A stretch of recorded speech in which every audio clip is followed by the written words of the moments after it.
யார் விஜய் படத்துக்கு விஜய் இப்போ கட்சி ஆரம்பிச்சு எத்தனை வருஷம் ஆகுது? 2 வருஷம் ஆகுது சார். ஒரு நடிகன் பேர் தெரிஞ்ச நடிகன் அங்கே போய் சேர்ந்துருக்கானா சேரல. ஒரு எடுத்துக்காட்டுக்கு சொல்கிறேன், லட்சிய நடிகர் எஸ்.எஸ். ராஜேந்திரன் சொல்லுவாங்க. அவர் தான் இந்தியாவிலேயே முதல்ல எம்எல்ஏ ஆனவர். இந்தியாவிலேயே ஒரு நடிகன் முதலாக ஒரு அரசியல் பதவியை பெறுகிறான், ஆட்சி பதவியை பெறுகிறான், பொறுப்பை பெறுகிறான் அப்படின்னா அது எஸ்.எஸ். ராஜேந்திரன் தான். அவர் தான் அந்த பாணியை ஆரம்பிச்சது. அப்புறம் எம்ஜிஆர் அவர்கள் தான். எம்ஜிஆர் அவர்கள் வரும்பொழுது ஏறக்குறைய 10% திரைத்துறையை 10% அதிமுக போய் சேர்ந்தாங்க. ரைட்டுங்களா?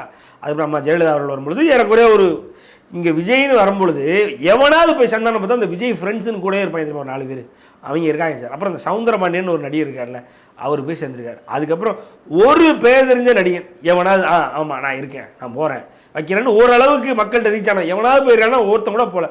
மாறாக விஜய் அடிக்கிறானுங்க போட்டு. ஸோ அதனால் என் நடிகர்கள் பட்டாளமே போகுமானா 2-3 ஹீரோயின், அதுலேயும் குறிப்பாக இவங்க சொல்லுவாங்க ஓட்டுவாங்க. நான் சொல்ல விரும்பலை, கீர்த்தி சுரேஷ், த்ரிஷா இந்த மாதிரி போனால் அது உண்டு.